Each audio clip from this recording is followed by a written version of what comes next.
YCP విముక్త AP ప్రధాన అజెండాగా TDP అధినేత చంద్రబాబు, జనసేన అధ్యక్షుడు పవన్ కళ్యాణ్ కీలక చర్చలు జరిపారు. దాదాపు 2.5 గంటల పాటు ఇరువురి మధ్య కీలక భేటీ జరిగింది. ఈ సమావేశంలో 4 ప్రధాన అంశాలపై చర్చ జరిగినట్టుగా సమాచారం.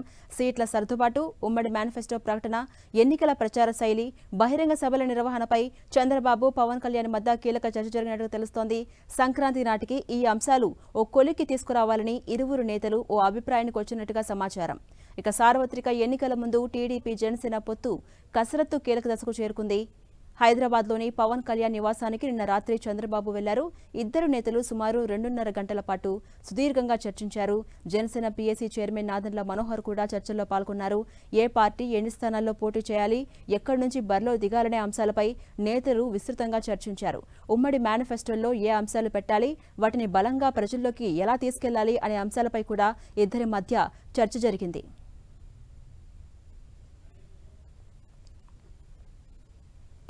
పవన్ కళ్యాణ్ గారి నివాసానికి మాజీ ముఖ్యమంత్రి, తెలుగుదేశం పార్టీ అధినేత చంద్రబాబు నాయుడు గారు వచ్చి సుదీర్ఘంగా 2.5 గంటల సేపు భవిష్యత్తులో ఎన్నికల వ్యూహం పైన ఆంధ్రప్రదేశ్కి ఒక చక్కటి పరిపాలన అందించడానికి ఏ విధంగా వైఎస్ఆర్సీపీ విముక్త ఆంధ్రప్రదేశ్ కోసం కలిసి పనిచేయాలో దానికి సంబంధించిన వ్యూహాలు, రాజకీయ అంశాలు, అదేవిధంగా పార్టీ పరంగా సంస్థాగతంగా మేము చేసుకోవాల్సిన కొన్ని నిర్ణయాలు, ఆ బలోపేతం కోసం సుదీర్ఘంగా చర్చించారు. తప్పకుండా ఆంధ్రప్రదేశ్ ప్రజలకి ఒక మంచి భవిష్యత్తు ఉండే విధంగా ఈ చర్చలు చాలా సంతోషకరంగా జరిగినాయి.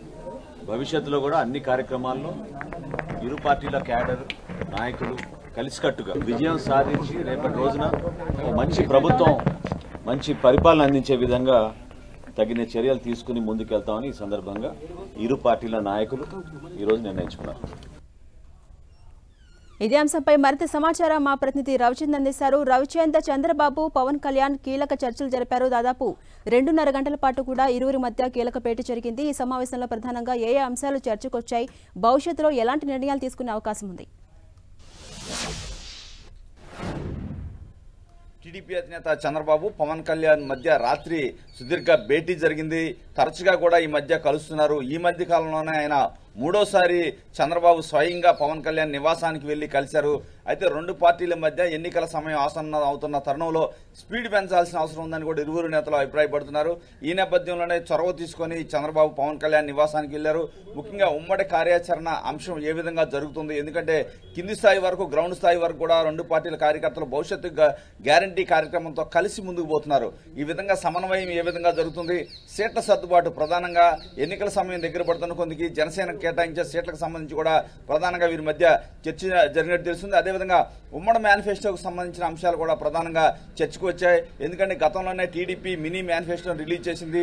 భవిష్యత్తు గ్యారంటీ పేరుతో ప్రజల్లోకి తీసుకెళ్తుంది. అయితే పవన్ కళ్యాణ్ కూడా గతంలో కొన్ని సలహాలు, సూచనలు చేశారు. అవి కూడా మెయిన్ మేనిఫెస్టోలో యాడ్ చేస్తామని అప్పుడు చెప్పడం జరిగింది. త్వరలోనే వీరిరువురు కలిసి భారీ బహిరంగ సభ ఏర్పాటు చేసి ఆ మేనిఫెస్టోని అయితే రిలీజ్ చేయబోతున్నారు. రాయలసీమలో ఆ బహిరంగ సభ ఉండే అవకాశం ఉందని కూడా టీడీపీ వర్గాలు చెప్తున్నాయి. అయితే పవన్ కళ్యాణ్, చంద్రబాబు భేటీకి సంబంధించి మరిన్ని వివరాలు మనతో పంచుకోవడానికి ఏదైతే చిన్న రాజప్ప టీడీపీ సీనియర్ నేత ఉన్నారు. రాజప్ప గారు, ఏ విధంగా చూడాలి, ఎందుకు రాత్రి చంద్రబాబు అక్కడికి వెళ్లాల్సి వచ్చింది? చంద్రబాబు నాయుడు గారి ఉద్దేశం, పవన్ కళ్యాణ్ ఉద్దేశం ఒకటే ఉద్దేశం, ఈ జగన్ ప్రభుత్వాన్ని దింపాలి. ఎందుకంటే ఈ జగన్ గారు మరి రాష్ట్రాన్ని సర్వనాశనం చేస్తున్నాడు, అన్ని వర్గాల ప్రజలు ఇబ్బంది పడుతున్నాయి అనే ఉద్దేశంతో ఉమ్మడి పోరాటంగా చేయాలని చెప్పి ఇద్దరు కూడా కలటం జరిగింది. ఇద్దరు కలటమే కాదు, ఉమ్మడి పోరాటమే కాదు, ఉమ్మడి పోరాటంతో పాటు సీట్లు సర్దుబాటు చేసుకుని పోటీ చేయవలసిన అవసరం కూడా ఉంది. ఆ అవసరాన్ని మొన్న చంద్రబాబు నాయుడు జైల్లో ఉన్నప్పుడు పవన్ కళ్యాణ్ వచ్చి డిక్లేర్ చేసి కలిసి పోటీ చేద్దారని చెప్పడం జరిగింది. దాని మీద పవన్ కళ్యాణ్ గారు ఇప్పటికే 4 సార్లు చంద్రబాబు నాయుడు గారి దగ్గర రావడం జరిగింది. మర్యాదపూర్వకంగా మరి రాత్రి చంద్రబాబు నాయుడు గారి, పవన్ కళ్యాణ్ గారు ఇంటికి వెళ్ళడం జరిగింది. వెళ్ళిన తర్వాత ముఖ్యంగా ఎందుకంటే ఎన్నికలు కూడా ఏప్రిల్లో జరుగుతాయని ఎక్స్పెక్ట్ చేసిన ఎన్నికలు కూడా ఇటు అందరూ కూడా ఈ ఫిబ్రవరి, మార్చి వచ్చేస్తాయని చెప్పి కొంచెం బాగా ఫ్లోట్ అవుతుంది. దాని మీద ఇద్దరు కూడా తొందరగా కాలాలే డిస్కషన్ చేయాలి, ఉమ్మడి మేనిఫెస్టో కూడా రిలీజ్ చేయాలి, తొందరగా చేయాలి అని ఆలోచనతో వెళ్ళారు. ఉమ్మడి మేనిఫెస్టో కూడా డిస్కస్ చేశారు. అది తొందరలో కూడా మరి 2 ప్లేస్ తెలంగాణ, రాయలసీమ కానీ తర్వాత ఇటు గుంటూరు కానీ ఎక్కడ దుక్కుని పెట్టాలన్నది ఆలోచన ఉంది. దాని మీద డిసైడ్ చేయవలసి ఉంది. ఇద్దరు కలిసి ఒకే వేది మీదకి వచ్చి మేనిఫెస్టోని రిలీజ్ చేయడం జరుగుతుంది. సీట్ల సర్దుబాటుపై కొంత రెండు పార్టీల మధ్య కొంత క్లారిటీ రావట్లేదని చెప్తున్నారు. ఇప్పటికే సర్దుబాటు విషయంలో మాట్లాడటం జరిగింది. 2-3 దాబాలు కూడా మాట్లాడటం జరిగింది. ఇప్పుడు ఇంచుమించులో ఫైనల్ అయినా కూడా ఇంక తొందరలోనూ కూడా కొలుక్కు వస్తుంది. పండగ నాటికి మొత్తం మాది కానీ వాళ్ళది కానీ లిస్ట్ ఫైనల్ చేసి రిలీజ్ చేసే అవకాశాలు కూడా కనపడుతున్నాయి. అంటే ఎన్ని సీట్లు అడుగుతున్నారు మీకున్న సమాచారం? సీట్ల విషయంలో అది బయటికి చెప్పలేని విషయం. ఎందుకంటే ఇద్దరే డిస్కస్ చేస్తున్నారు, బయట కూడా అవకాశం లేదు. అంచేత వాళ్ళు ఎన్ని ఆయన ఇస్తాడో ఎన్ని అడుగుతున్నారన్నది చంద్రబాబు నాయుడు గారికి పవన్ కళ్యాణ్ తెలిసి తప్పించి బయటికి ఇవన్నీ కూడా అవగాహనాలే. ఇద్దరు కూడా ఎందుకంటే ముందు మనకు కావాల్సింది జగన్ ప్రభుత్వాన్ని పడగొట్టాలంటే సమంజసంగా ఉండాలి. సమంజసంగానే చంద్రబాబు నాయుడు గారు పవన్ కళ్యాణ్కి ఇవ్వడం జరుగుతుంది. పవన్ కళ్యాణ్కి అదే పరిస్థితుల్లో సీట్లు అడగడం జరుగుతుంది. అంచేత ఎక్కడ ఇబ్బంది లేదు. ఇద్దరు ఒకటే అండర్స్టాండింగ్లో ఉన్నారు. ఇటు పరిస్థితుల్లోని జగన్ గారిని నింపాలన్నదే ఉద్దేశం అన్నది.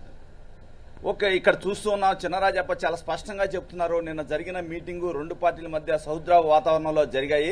త్వరలోనే ప్రజల ముందు కూడా రాబోతున్నాం. ఉమ్మడి మేనిఫెస్టో కావచ్చు, సీట్ల సర్దుబాటు కావచ్చు, పండగ ముందు కల్లా కూడా ఏదైతే సంక్రాంతి పండగ ముందు ఇరు పార్టీలు సీట్లను కూడా రిలీజ్ చేసే అవకాశం ఉంది. ఎటువంటి ఇబ్బంది లేదు. పొత్తులో భాగంగా అంతా సానుకూలంగా ఉంది. జగన్ ప్రభుత్వాన్ని దించడమే మా లక్ష్యం అని కూడా చినరాజప్ప చెప్తూ ఉన్నారు.